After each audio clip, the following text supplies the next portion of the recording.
News Kerala പ്രധാന വാർത്തകളുമായി CK Nasar Kanhangad. ദക്ഷിണേന്ത്യയെ പ്രത്യേക രാഷ്ട്രമാക്കണമെന്ന് ആവശ്യപ്പെട്ടുകൊണ്ടാണ് ഇന്ത്യ സഖ്യം കർണാടകയിലും തമിഴ്നാട്ടിലും വോട്ട് പിടിക്കുന്നതെന്ന് പ്രധാനമന്ത്രി നരേന്ദ്രമോദി. അവർ ദേശവിരുദ്ധ അജണ്ടകളും പ്രീണനങ്ങളും മുന്നോട്ട് വെക്കുന്നുവെന്ന് ഇപ്പോൾ കോൺഗ്രസിൻ്റെ അജണ്ട കാശ്മീരിൻ്റെ പ്രത്യേക പദവി പുനഃസ്ഥാപിക്കുകയാണെന്നും മോദി പറഞ്ഞു.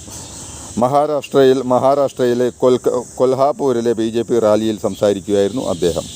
തൻ്റെ പിതാവും മുത്തശ്ശിയുമടക്കം നിരവധി പ്രധാനമന്ത്രിമാരെ താൻ കണ്ടിട്ടുണ്ടെന്നും എന്നാൽ ജനങ്ങളോട് ഇതുപോലെ നുണ പറയുന്ന രാജ്യത്തെ ആദ്യ പ്രധാനമന്ത്രിയായിരിക്കും നരേന്ദ്രമോദിയെന്ന് AICC general secretary Priyanka Gandhi പറഞ്ഞു. തൻ്റെ മുത്തശ്ശിയും പിതാവും രാജ്യത്തിനു വേണ്ടി ജീവൻ ത്യജിച്ചവരാണ്.